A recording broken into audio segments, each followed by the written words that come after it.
যুক্তরাষ্ট্রের একটি ফেডারেল বিচারক সাময়িকভাবে ট্রাম্প প্রশাসনের দ্রুত নির্বাসন নীতি কার্যকর করা থেকে বিরত রাখার আদেশ দিয়েছেন। এই রায়ের ফলে দেশের অভ্যন্তরীণ এলাকায় আটক থাকা বৈধ নথিপত্রবিহীন অভিবাসীদের দ্রুত বহিষ্কারের প্রচেষ্টা কিছুটা কমে আসবে বলে আশা করা হচ্ছে। বিচারক জিয়াকব বলছেন, প্রশাসনের সম্প্রসারিত দ্রুত নির্বাসন প্রক্রিয়া ব্যক্তি অধিকার লঙ্ঘন করেছে। যারা অবৈধভাবে দেশে প্রবেশ করছে তাদের ন্যায় বিচারের অধিকার রোধ করা যায় না।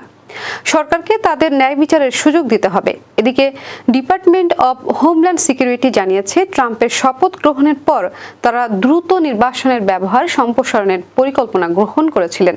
এই প্রক্রিয়ায় সেই অভিবাসীদের দ্রুত বহিষ্কার করা হয় যাদের দেশে 2 বছরের কম সময় হয়েছে। এর আগে এই প্রক্রিয়া সীমান্ত সংলগ্ন এলাকায় অবস্থানকারী এবং 14 দিনের কম সময়ে অভিবাসীদের জন্য প্রযোজ্য ছিল।